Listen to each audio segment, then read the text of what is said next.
Yes, so again, a warm welcome to everyone. This is the HIV Masterclass. Today's topic, we are looking at switching patients to second-line ART regimens with a specific focus on NNRTIs as part of our first-line regimen. You would see in the next 2 consecutive weeks, we will deal uniquely with patients on a PI-based regimen presenting with a high viral load. And a follow-up after that will be a patient who presents with a high viral load whilst taking a dolutegravir based regimen. So I'm hoping that it's a build-up, from last week's hectic topic where we dealt with the basics around HIV resistance. I'm going to switch off my video just to allow people not to struggle with network, and we can start. So thanks as well to AbbVie for their support, and we really want to continue to empower, to educate them, to enable health workers to maintain their clinical competence. So again, AbbVie is our sponsor. However, they have no influence in terms of what we teach.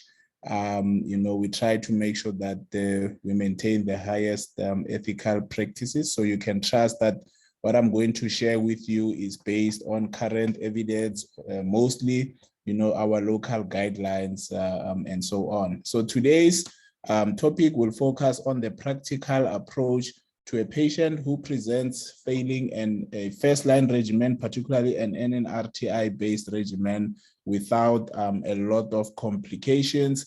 And I hope that you will join me as I engage you, because I think it's going to be an interactive session. Feel free to share any questions. Feel free to share any comments. I also want to encourage you to become members of this platform so that we are able to continue to support you, with educational resources as needed. This is a build-up again from where we started. And just to remind you in terms of definitions, that when we talk about acquired drug resistance, we are talking about a patient who has been exposed to ARVs, who later on develops resistance. Usually, most of the time, it's likely to be due to poor adherence, but there's other factors, whether drug interactions, which we fail to pick up, patients experiencing side effects, poor drug absorption, and so on. So this resistance is acquired whilst the patient has already been initiated on ARVs. Transmitted means that someone who's got a resistant bug is transmitting this particular virus to the next person. It can be through sexual contact, but also sometimes mother to child transmission can contribute towards the same. We have a pre-treatment drug resistance, and here the defining point is that at the time when ARVs are started, your patient already has some mutations or some resistance to some of the drugs that we use. And it is this pre-treatment drug resistance that determines the effectiveness of our first-line ART regimen. Hence, sometimes we need to change those regimens. Remember, last week we sort of also agreed that this is sort of inevitable. We do think, theoretically that you can prevent resistance, but in practice, we know it's quite difficult because our HIV program is huge.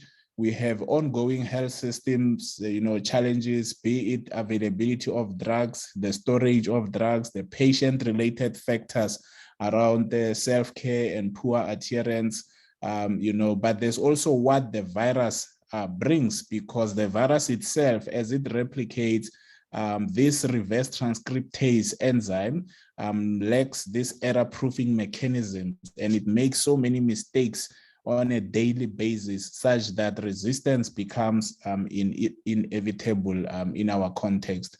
Today, we are just discussing patients who are taking a first-line regimen, and I want to remind you, because when we see patients who are on a regimen and they've been failing for 5, 6, 7 years, and I talk to health workers, some say, "Hi, doctor, I have faith that this patient will resuppress." I want to tell you that once a patient presents to you with a detectable viral load, and the patient is taking an NNRTI-based regimen, over 96% of those patients, so for all your 100 patients whom you are going to see in the next few months with a high viral load taking an NNRTI-based, the majority, the virus has already mutated. You know, they've already developed significant mutations, particularly against your NNRTIs, you know, and then your lamivudine, and hopefully sometimes you also get this mutation, your K65R, which would render drugs like tenofovir, abacavir, you know, less effective. So how do you reverse? Are these mutations reversible? Probably not. So sometimes we tell patients, I say, hey, go home, use condoms, you know, it's a bit too late, you know, at that time, you know, and we need to appreciate that if a patient presents with a high viral load on an NNRTI regimen, they are most likely the virus has already mutated, you know, and if you do confirm with your second viral load and it's still high, most likely, you know, you should have a high level of confidence that your patient has failed these particular drugs and therefore needs another regimen. And it is this lack of confidence, health systems issues, lack of mentorship, social issues that make patients, you know, to default and adhere poorly, that they contribute to delays in switching. As you can see, it takes around 59 weeks to switch a patient who presents with a high viral load on first line, which is not acceptable because it means the virus continues to replicate in the presence of these drugs. Our patients would accumulate more and more complex, you know, mutations, which would really affect even some of the second line and third line ART regimens. A high viral load means the CD4 count ultimately starts to drop. Your patient presents with severe or significant opportunistic infections, AIDS-defining conditions leading to morbidity and mortality. So we do not want to smell the virus. We don't want to see any detectable viral load anywhere. What we prefer to do is to really ensure that every patient who is living with HIV is started on ARVs and they are fully suppressed and they are kept alive and healthy. And this is a slide which I shared as well last week, which shows that a high viral load, whether it's one single viral load or two viral loads, are associated with bad clinical outcomes and particularly AIDS-related deaths. So it is not acceptable to have a patient who is HIV positive, who is taking ARVs. It is not acceptable to smell or to detect the virus. We have to deal with this virus and ensure that our patients are fully suppressed. So this is really key. So yeah, so let's go through Mr. George. I think he will help us to understand some of the key practical processes you would need to follow when you are presented with a patient who presents with a high viral load on a first-line regimen, particularly your NNRTIs. So he is 26. He's been on ARVs for 1 year, 1 month. He is taking tenofovir, lamivudine, and efavirenz. He's also on cotrimoxazole. Today, he's clinically okay. He has no problems, but he tells you that, sometimes I forget and I miss some doses there and there. His vitals are okay. You can see the 6-month CD4 count is 250 cells. His viral load at 6 months was suppressed, which was good. But now we are reviewing the 12 months results, and you see that the CD4 count has sort of dropped to 175, and the viral load is no longer suppressed. The viral load is 10,890.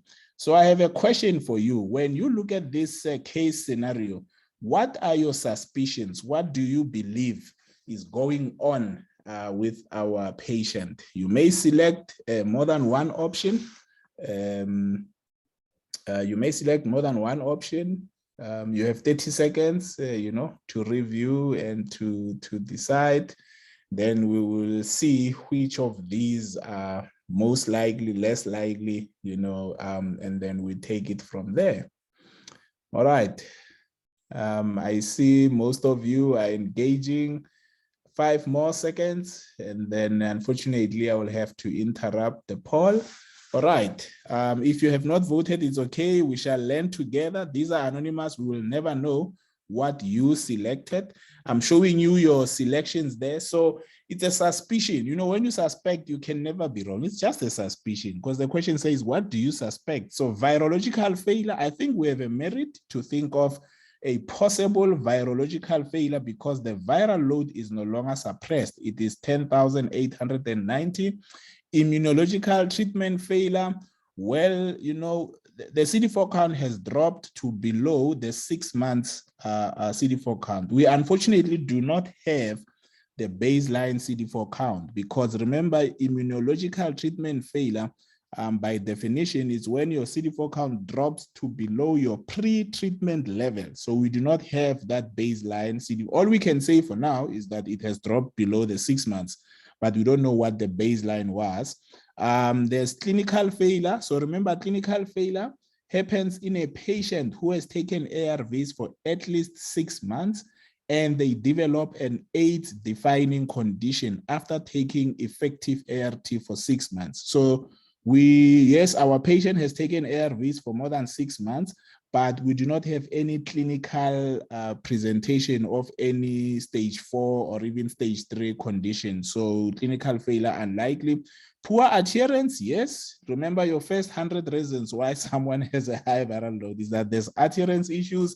He's a male patient, he's still relatively young, and he reports missing several doses over the last few months. So adherence is an issue, and it's possible that some patients might present with all of the above.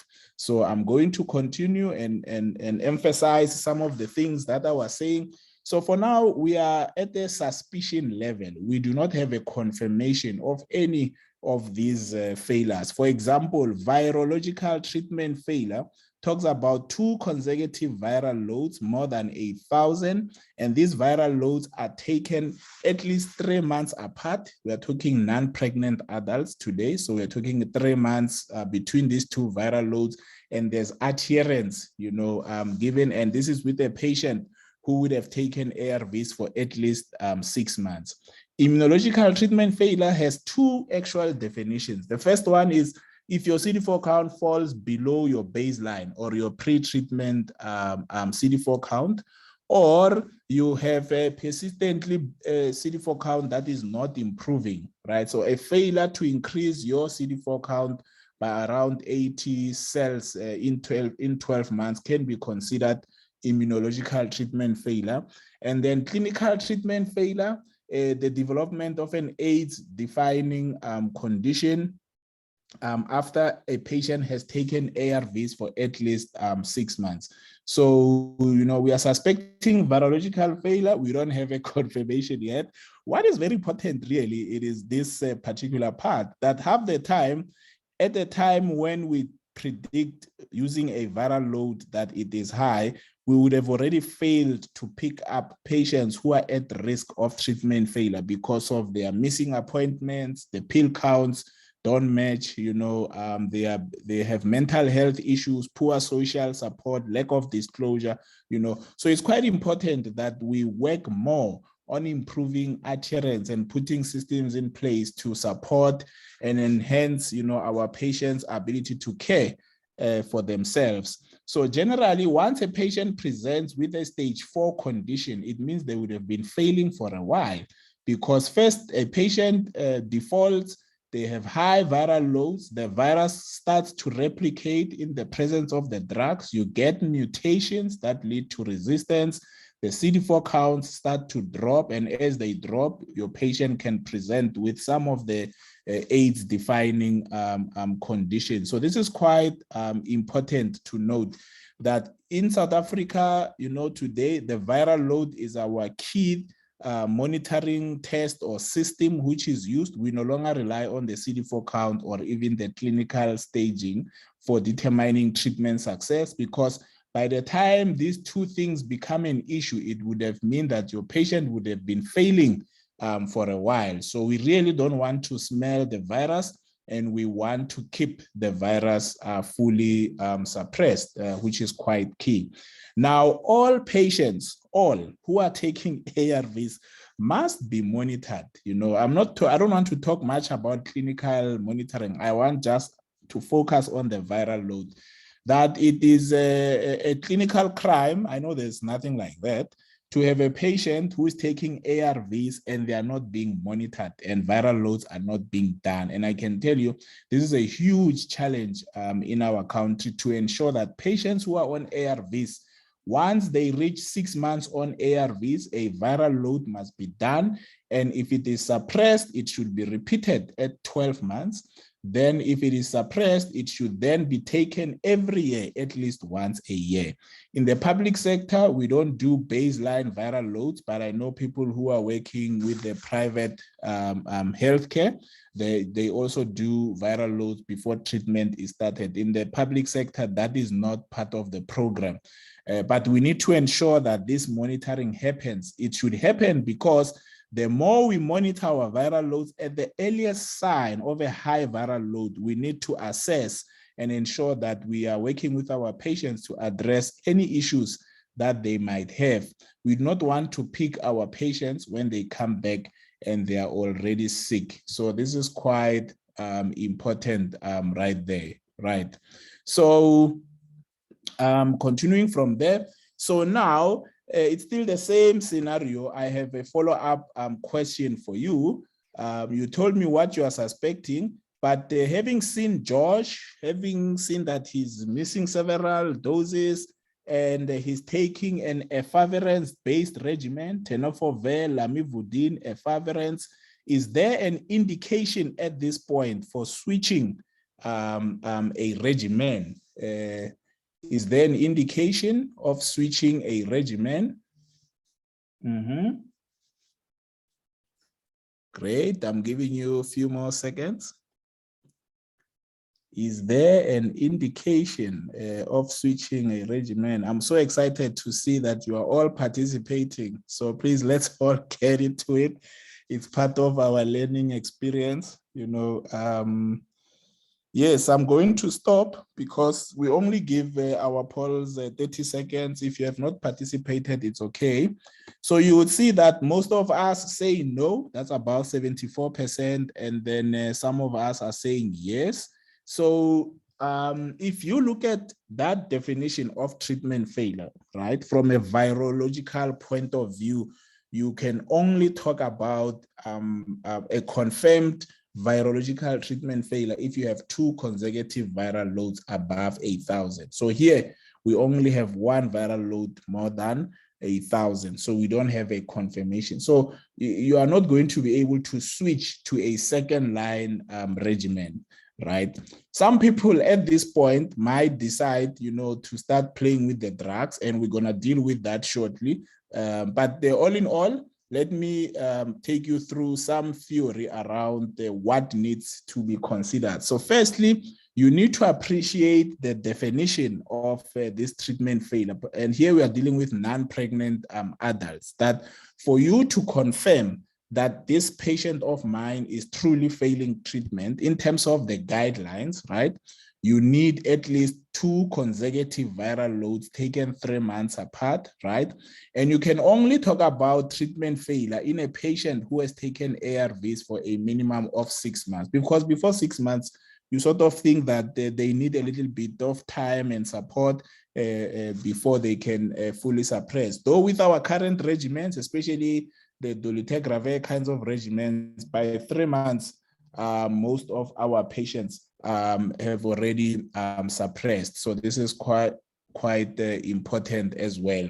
So achieving and maintaining viral load suppression, it's a primary, it's not even a first goal, it is the primary goal why we initiate patients on ARVs.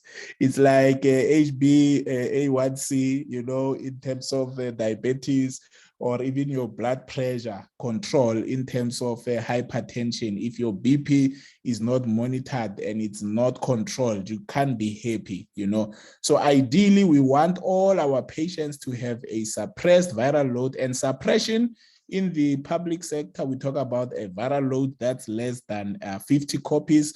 And if the viral load is rising and it starts to rise above 8,000, you also start to become a little bit more worried. And you can see that there's a gap between 50 and 1,000. That is beyond today's talk. We did have a similar talk last year, and I think we're going to have it again probably in the 3rd week from today or 4th week, where we talk about low-level viremia. So we'll have to do it again. But yeah, we will discuss it at that point in time. So basically, principle number 1, we want to always have a suppressed viral load. Anytime you can smell or you are able to detect a viral load from your patient, you need to act on it. Really, that is the message. Don't get used to patients roaming around with detectable, viral loads. If the viral load is more than 1,000, it becomes a bit urgent that we need to act on it. If it's between 50 and 1,000, we need to monitor, do the repeats, and we need to decide at some point whether we are dealing with just a transient, temporary high viral load, or this is a significant a viral load that we need to deal with, right? So if you measure a viral load, you must act, you must respond to it. You need to ensure that your patient is assessed using the ABCDE adherence. Is your patient taking the drugs? Are they having social issues? Do they have new infections that need to be treated? Are they taking the drugs correctly, the correct dose? Do they have drug-drug interactions that we have missed? And is there an indication of a resistance, test? And once you have done your assessment, you need to implement interventions and repeat your viral load. So this is quite important. There's no point in regularly repeating viral loads if you are not responding and acting on your findings when you assess our patients. And this is the algorithm really from our guidelines. Firstly, we require that all patients who are taking ARVs should be monitored closely. A viral load should be done at 6 months, then at 12 months, and then once a year from there. If it is suppressed, we are happy. We celebrate with our patient. We buy them a cake.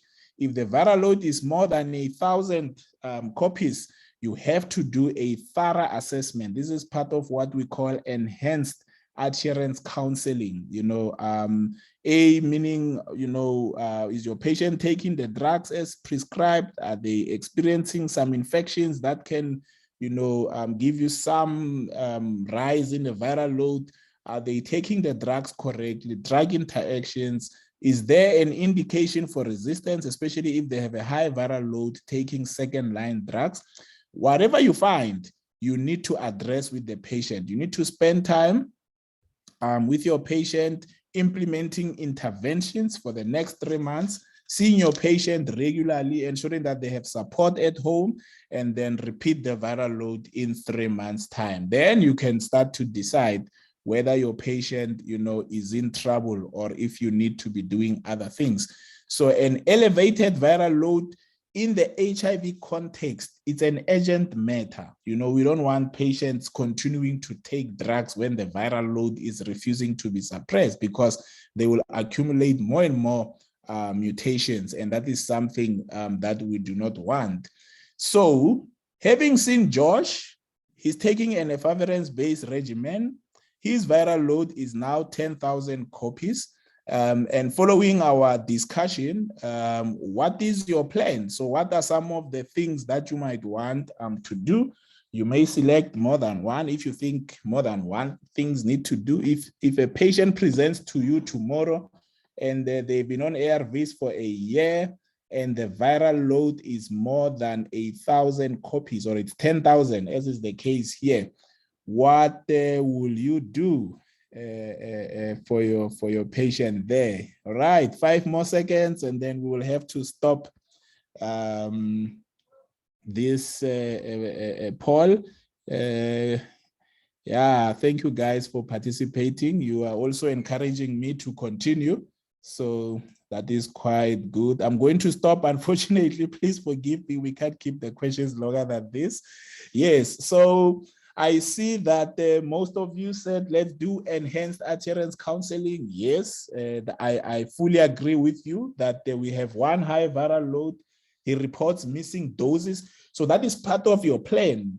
Provide enhanced adherence counseling. Number 2, the current regimen, and you can see there, 53% of you said, let's also continue. So you are not planning to switch anything, and then let's repeat the viral load in 3 months. So that is your approach, those three. I see there's a small population who are saying switch efavirenz to DTG, right? Remember the golden rule of HIV medicine: never switch a single drug when your patient has a detectable viral load, or when you suspect that your patient is failing treatment, right? So this is quite important to remember.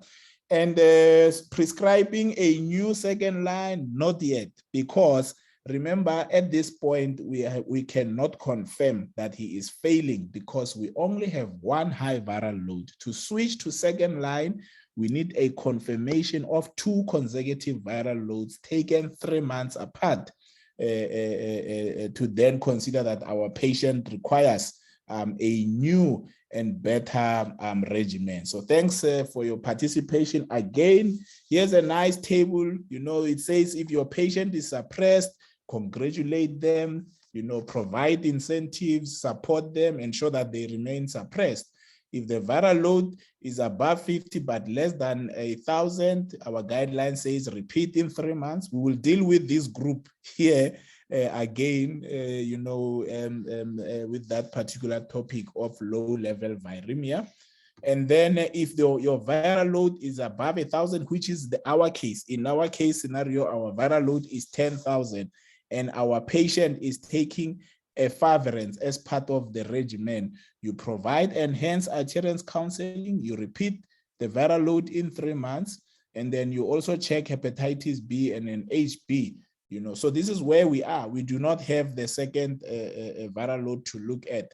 We will discuss in the next few weeks how to approach patients failing a DTG or a PI-based regimen, which is outside of the scope in terms of what we are trying to achieve today.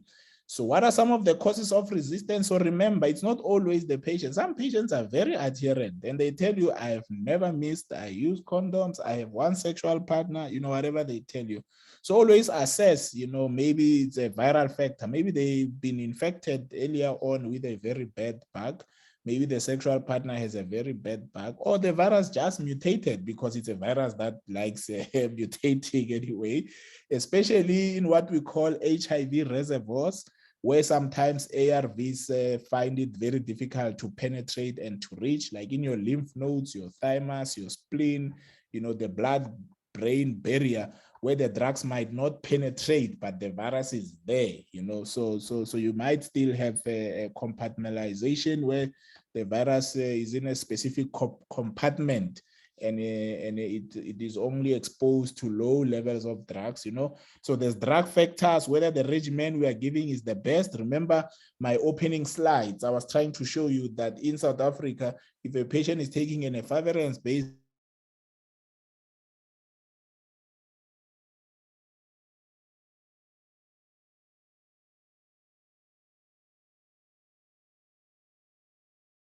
to drug interactions, you know, which may impact the blood levels for our patients. So that is quite key right there.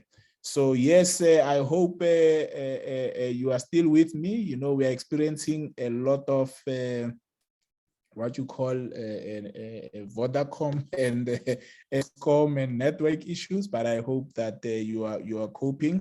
I'll be looking at today. I want to finish earlier so that we can have enough time to go through, you know, some of your questions, especially from last week as well. So yeah, so let's continue. We have some load shedding where I am, but I think I made plans so that we are not disturbed.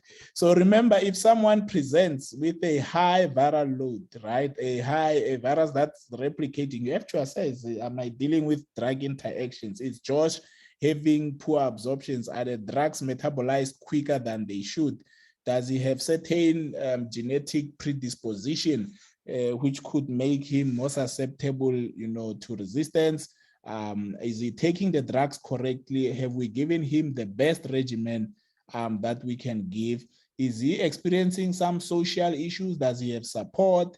You know, is he experiencing drug toxicity? All these things ultimately contribute to insufficient drug levels, allowing the virus to replicate in the presence of the drugs. You then get specific mutations, which we discussed yesterday, your KY103N, K65R, M184V, which would render our current regimen to be less effective. Sometimes the patient does not have any of these, but unfortunately they are exposed to someone who is treatment experienced and already having a resistant bug. So that is quite important right there. So when I said A, B, C, D, E, what am I talking about? So A, it's adherence. Josh, are you experiencing any side effects? You then assess his mental health state, whether he's able to cope with the information that you are giving him, he's able to care for himself, or does he need additional support and treatments? Is he being abused by substances? Does he stay in a poor support structure because of non-disclosure?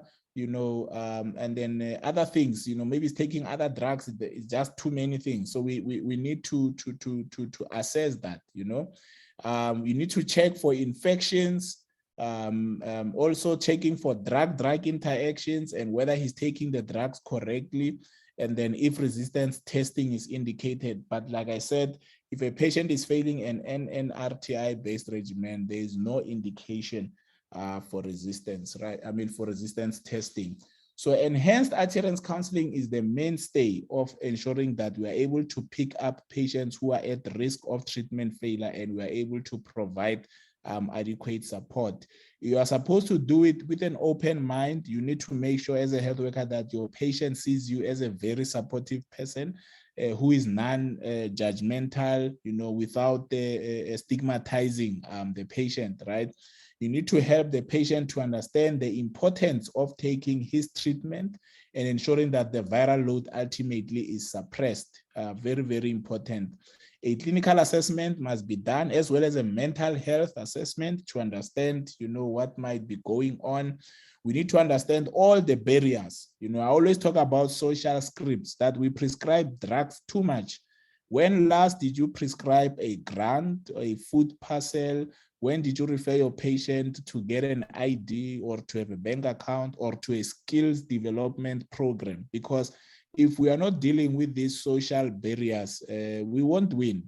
Health goes beyond the virus itself. It also includes the social, psychological stability and the emotional wellness of our patients. And if we undermine the impact of people's homes, the stability of families, whether people have livelihoods, employed, unemployed, hunger, if you undermine those things, there is no health program that can work. So we have to make sure that we've got partnerships with social structures to help those who might be addicted to alcohol and other bad substances. And at the end of the day, there has to be a plan that you develop with your patient, which is going to be implemented for the next 3 months, which includes regular visit, adherence support, SMS reminders, alarms, getting someone at home to come and support your patient, to be a treatment buddy during this period,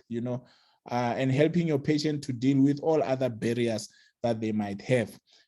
So that when you repeat that 3 months viral load, that we really tried to implement improvements, So this is quite important. And then on that last poll, some people said, no, because dolutegravir is a very good drug and the patient has a higher viral load, let's just switch efavirenz to DTG.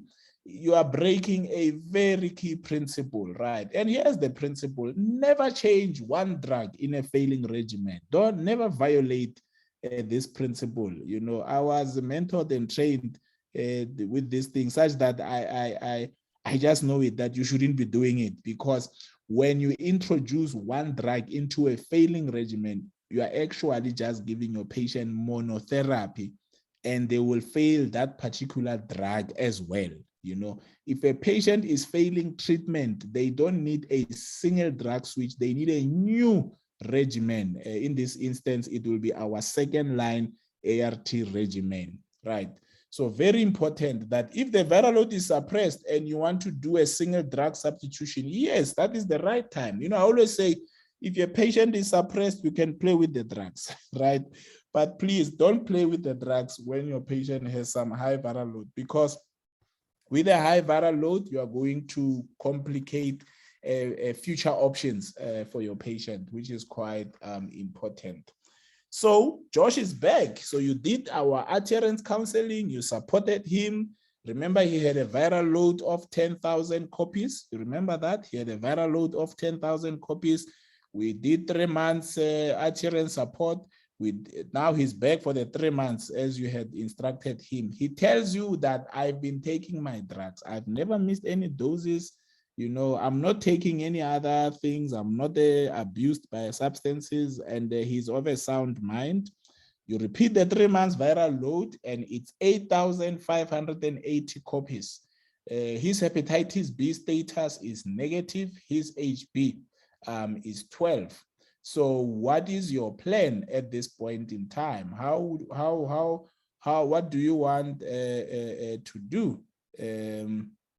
At this point in time, what do you want to do? So here are some options I've shared with you. Yeah. You may, am I correct? Yes, you may choose more than one option. Yeah, okay. Interesting. 10 more seconds. Let's all participate. Yes. 5 more, 3 more seconds. All right, I'm going to stop. If you haven't voted, my sincerest, apologies. So yes, this is how you opted. Interesting. Some of you are saying he has improved. Let's continue. Hey. Let me tell you something. I always tell people when they call for advice. I say, the virus will play with you for 10 years. Ne? It will keep on saying 7,000, 8,000, 6,000, that's what the virus does. That's the reason why you have people with high viral loads for 10 years being monitored, because we have so much hope that Shem, he's such a good patient, he will suppress.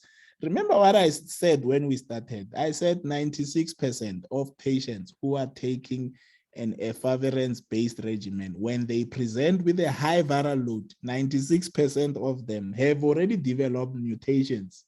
And I've never heard of a situation where these mutations disappear. They can only be archived or hidden, but they are always there. So if a patient has developed mutations, there's no overuse of a condom, the kind of things we tell patients that will reverse the mutation, right? So don't be trapped by the virus. Very, very key. Adherence support, you always, you can never go wrong with adherence support. We can never say never. I think he has failed. I believe that Josh has failed treatment. Why am I saying so? What is the definition of treatment failure in a non-pregnant adult? 2 consecutive viral loads taken 3 months apart on a patient who has taken ARVs for more than 6 months. The first viral load was 10,000. Is it below 1,000 or above? It's above 1,000. The second viral load, is it below? It's above 1,000. Josh has failed. Josh has failed ARVs.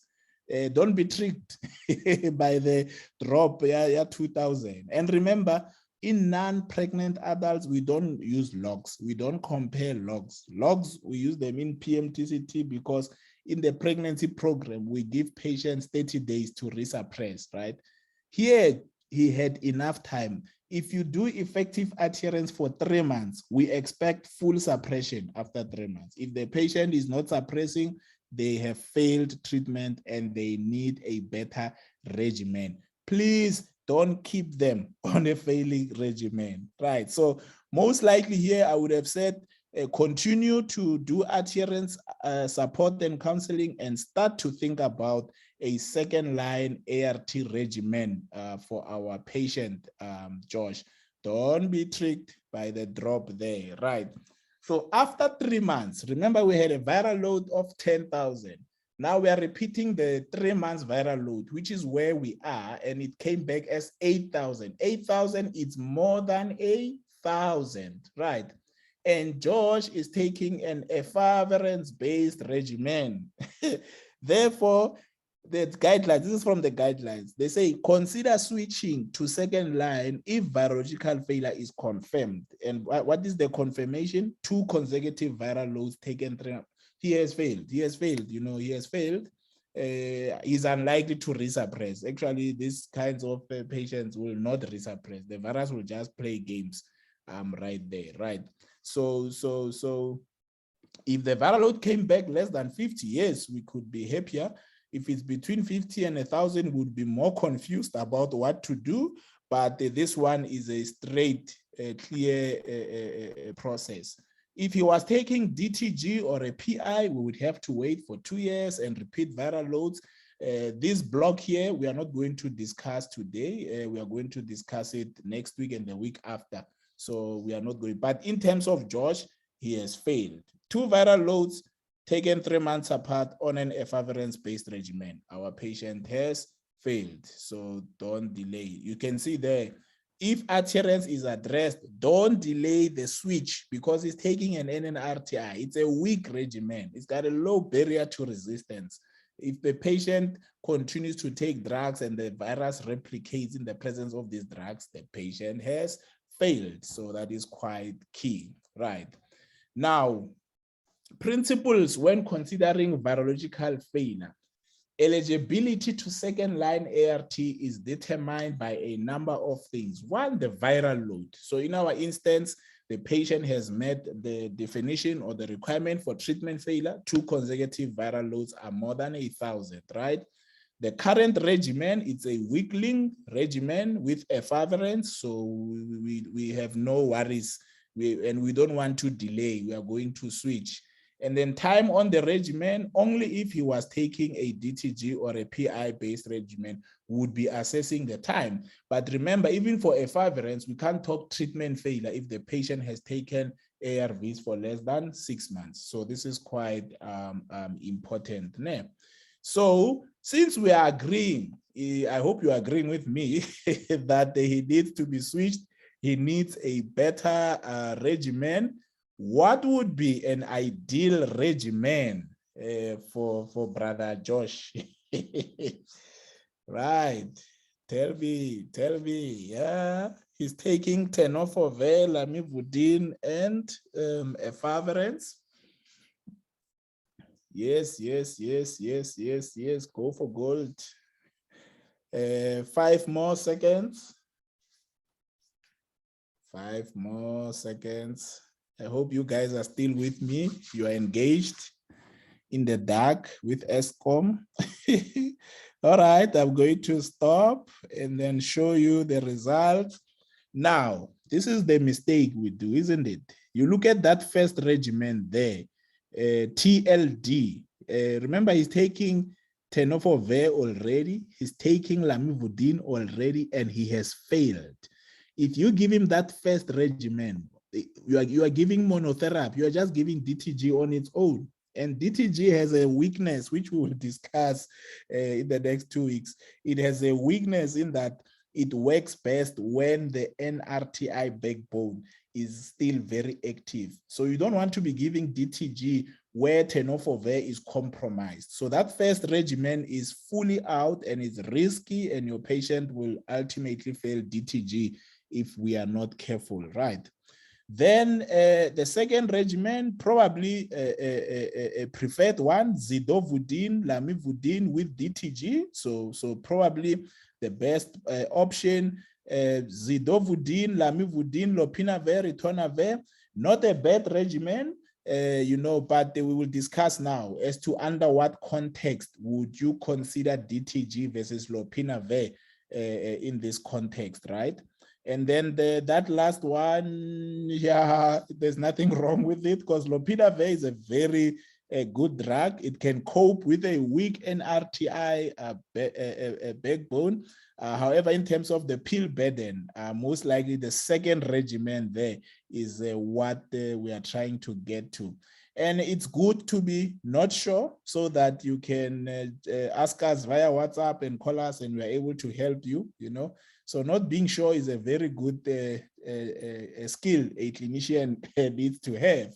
So this is our treatment approach for both first and second line. Always your regimen should have 2 NRTIs and a choice between an integrase inhibitor and an NRTI and a PI.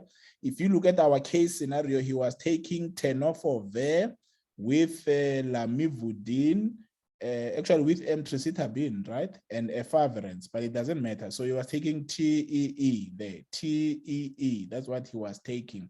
If you fail tenofovir because of a high viral load, you automatically fail abacavir, right? K65R, that mutation which we discussed last week, would render these 2 drugs less effective. Therefore, if you fail tenofovir or abacavir, your next drug is zidovudine, right? If you fail efavirenz, you have 2 options, either dolutegravir or lopinavir, ritonavir, depending on certain issues that you might have with your patient. So here we are.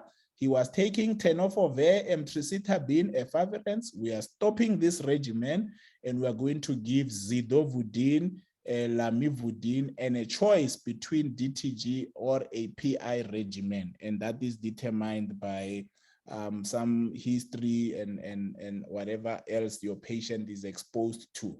Right, so he's taking an efavirenz-based regimen, and he's taking, and then we want to transition him first to DTG, but we need to make sure that DTG is safe. So you want to assess for drug-drug interactions, you know, anticonvulsants. If he's diabetic, taking more than 1,000 milligrams of metformin, you might not want to give DTG. You know, if he's taking a lot of supplements, you know, calcium, iron, those are not absolute contraindications, but you need to ensure that you discuss the timing of taking, you know, your antacids, your what you call your magnesiums, aluminiums, calcium, iron, you know, other vitamins. So you have to know what is the story really with your patient right there, right? And then some patients then might need to get lopinavir, ritonavir, or even atazanavir, ritonavir, depending on the history they have.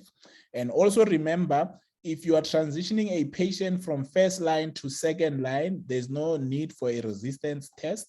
Even when a patient fails DTG later on and we need to transition them to lopinavir, there's no need for resistance testing. We'll discuss this later as well, that resistance testing for DTG is only indicated if DTG is taken as part of second line. So quite important at that point in time.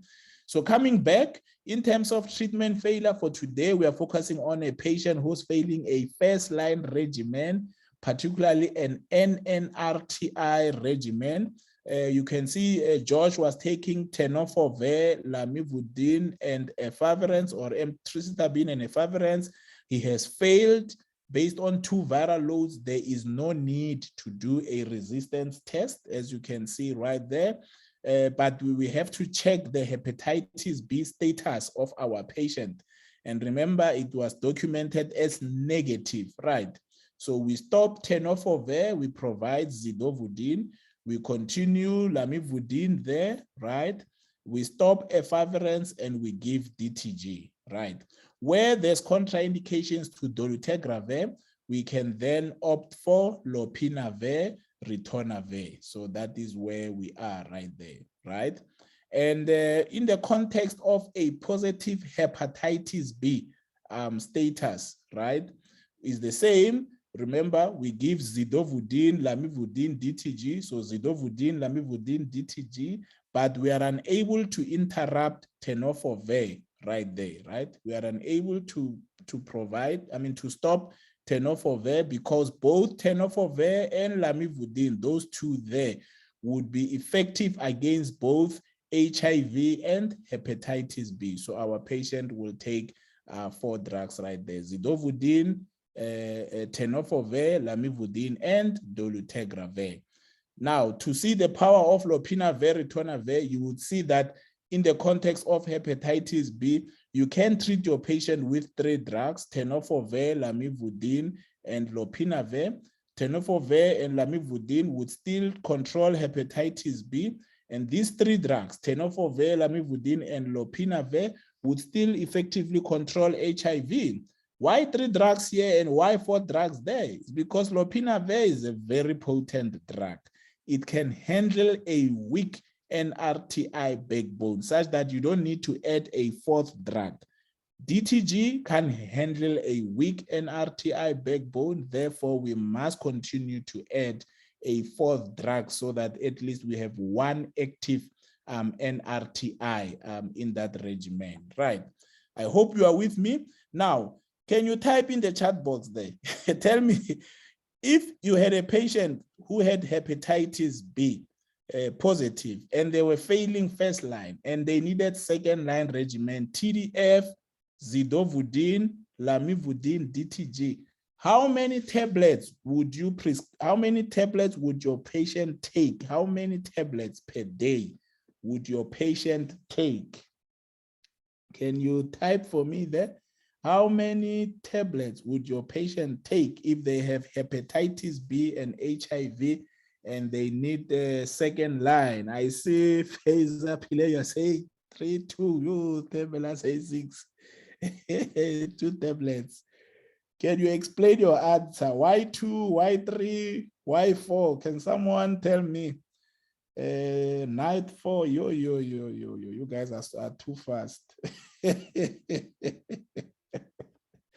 You are so fast, Dr. Bajava. Anyway, I always talk about it. I think if you have heard me talking about the use of fixed dose combinations to enhance adherence, that is the trick right there, right?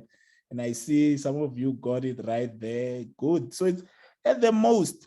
So, you know, a person who does not understand that when you prescribe, you should also enhance adherence through your prescribing habits, right? You would be prescribing these drugs 1-1-1-1 and creating a lot of problems. So this patient, yes, it's a lot of drugs in terms of your eyes and what you're looking at. But if you use fixed dose combination, you can give TLD. Do you see? TLD, so tenofovir, lamivudine, dolutegravir, as a fixed dose combination, 1 tablet once daily, plus zidovudine 300 milligrams BD. So your patient will take 3 tablets in 24 hours, right? 3 tablets. In the morning, he takes zidovudine with TLD 1-1, at night, zidovudine alone. So you see how the importance of embracing, Cynthia Gamma, you got it there. You know, the importance of embracing fixed dose combination, very, very, very, very key. So second line regimen, zidovudine is prescribed as 300 milligrams BD per os, and you need to monitor for the HB, right? Take it with lamivudine, 300 milligrams daily, right? And then dolutegravir, 50 milligrams daily, right there. So that will be your standard. Where DTG is contraindicated for whatever reason, your option is to then use lopinavir, ritonavir, 400 over 100 milligrams, and you need to do your lipid profile. Is it 3 months? Yes, after taking, once your patient has taken the drug for 3 months, right?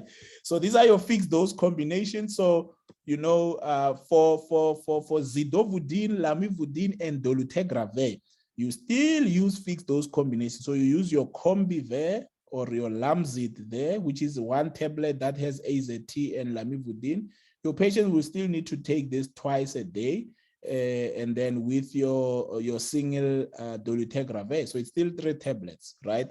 If your patient has hepatitis B and you can't stop TDF, so you still give TLD there, 1 tablet that has 3 drugs that you need, then you add your zidovudine 50 milligrams. It's still 3 drugs, you see. So fix those combinations in his enhance adherence, and they give us fewer side effects, and they are really cost effective. And yes, Mary Adams, Augusta, use fix those combinations, you know, and then the questions we will deal with shortly. I think I will give you enough time today, I promise, because I'm about to finish in the next 10 slides.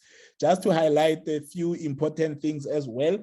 Remember, dolutegravir can still be used as well as part of second line, as long as your patient is suppressed. Very important. Your patient must be suppressed on second line and must be taking a standard second line ART regimen, right? If your patient is taking a regimen like tenofovir, emtricitabine, lopinavir, ritonavir, please avoid, don't switch, don't play.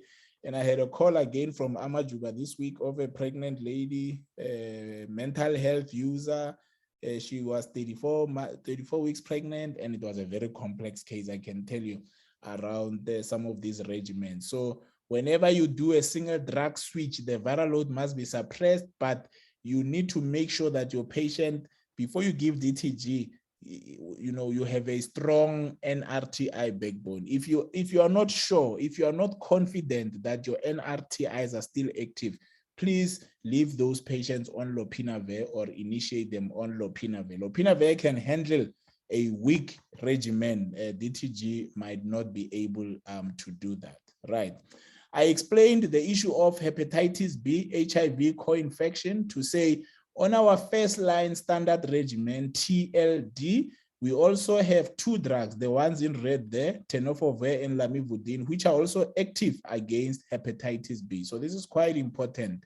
So when your patient fails first line and they need second line drugs, as you can see there, you need to check your hepatitis B status, because if your patient has hepatitis B, this regimen, yes, it will control HIV, but it might be weak for hepatitis B, because now you'll have monotherapy for hepatitis B. Rather, you prescribe it, tenofovir, lamivudine, DTG, or lopinavir, and then also prescribe TDF so that your patient takes 4 drugs, right? AZT, lamivudine, DTG for HIV, TDF, lamivudine for hepatitis B. Never interrupt TDF and lamivudine in a patient who's got both HIV and hepatitis B. So that is, yes, that is the message there. Now, tell me something which I generally get a question about. After you switch someone to second line, when do you, what is your follow-up plan? When do you repeat the viral load? So when do we repeat viral loads after switching? I know it's always an argument. I just think there's no, okay, it depends on what you guys are going to choose. But between the competing options, I think, it just depends. But I'll tell you what the guidelines say, and I'll tell you what my own, not only my own, I've seen it also in some of the private sector guidelines, how they approach. So he was initiated on zidovudine, lamivudine, and DTG, as you can see.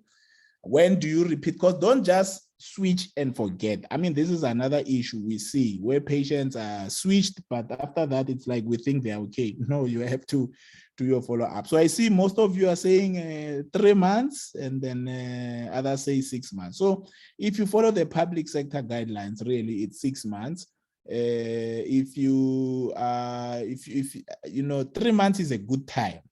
For me as well, I really like 3 months because I expect everyone to be suppressed, especially on DTG. At 3 months, they should be suppressed. But let me show you what the guideline table looks like in terms of monitoring. So you would see that once you switch your patient to second line, remember there we are asking about the viral load. You are not going to see the patient after 6 months, right? You will probably see this patient monthly for the first 3 months, and then probably at 6 months and so on. So because we have prescribed AZT, we need to check their HB during the switch, making sure that it's okay, then repeat it at 3 months, 6 months, and 12 months, and then once a year from that. Hepatitis B we checked, which was negative. If we had started the patient on lopinavir, ritonavir, we'd be doing a fasting cholesterol at 3 months on lopinavir, ritonavir. The viral load, this was the question. In terms of our guidelines, it's 6 months, right? After switch, you repeat the viral load at 6 months. But like I'm saying, I like the whole 3 months thing, and some private sector guidelines also refer to that 3 months. So clinically as well, assess your patient, whether your patient is gaining weight, improving, do the 7 days review to check your HB results, and then the monthly during the first 3 months, and then after that 6 months, 12 months, and then we take it from there. Makai, yes, you must be a midwife or a doctor with a special interest in obstetrics. For today, we are dealing with non-pregnant adults. So I'm with you right there, and you are on point that if okay, Josh is a male, but if Josh was pregnant, we will repeat the viral load in 3 months' time. All right.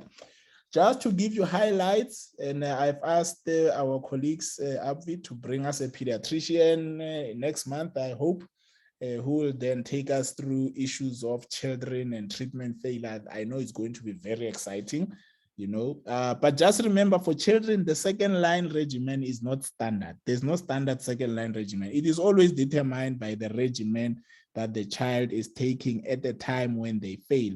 And it is very complex, because you could see that most kids are going to be taking lopinavir, and then if someone has a high viral load on lopinavir, ritonavir, there's a whole lot of additional processes we need to do for us to confirm if there's treatment failure, even with DTG. So with children, it's a bit complex, but please remember that certain drugs can only be used at certain weights or even ages. For example, lopinavir can only be used once the child is older than 1 month and the weight is more than 3 kgs.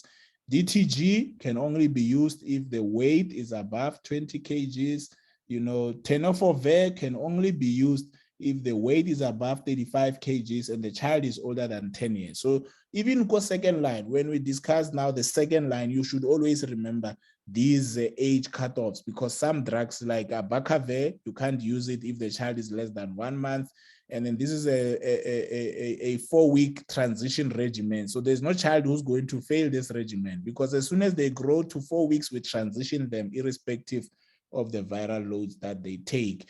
That's why you would see that if you have a child who's failing an efavirenz-based regimen, you need to check their age and weight, right? If the weight is below 20 kgs, the next transition will be to lopinavir, ritonavir, because you can't use dolutegravir for now if the weight is below 20 kgs, right? If the weight is above 20 kgs, DTG is considered. Some kids are going to have a high viral load on DTG and therefore can be transitioned to a lopinavir-based regimen. I tell you, with children, generally, we need to do a resistance test because most of them are on a lopinavir or a DTG-based regimen. We still have kids who are taking efavirenz. Remember, efavirenz in children can only be used if the weight of the child is above 10 kgs and they are older than 3 years. So those are the things with kids. With kids, remember, your second line regimen determined by the weight bands. So if this child was taking abacavir, lamivudine with efavirenz for argument's sake, and they are failing, you would check their weight. If their weight is less than 20 kgs, you would then give them zidovudine with lamivudine and lopinavir because the child was taking abacavir. But if the child was taking zidovudine, you could use abacavir on second line. So with children, it's probably a topic on its own. The only thing, my key message to you is always remember, children tend to take more complex regimens with drugs that have a high barrier to resistance that are unlikely to be failed. Always check the child's age and weight in determining what is your next move. And I tell you, the key advice is to always call an expert when you have a child failing. Call someone, even if he's not an expert, but 2 heads are better than 1, and then you'll be able to come to some conclusion around how to handle these cases. At the end of the day, managing a high viral load, you have to find the cause. Why is my patient having a high viral load?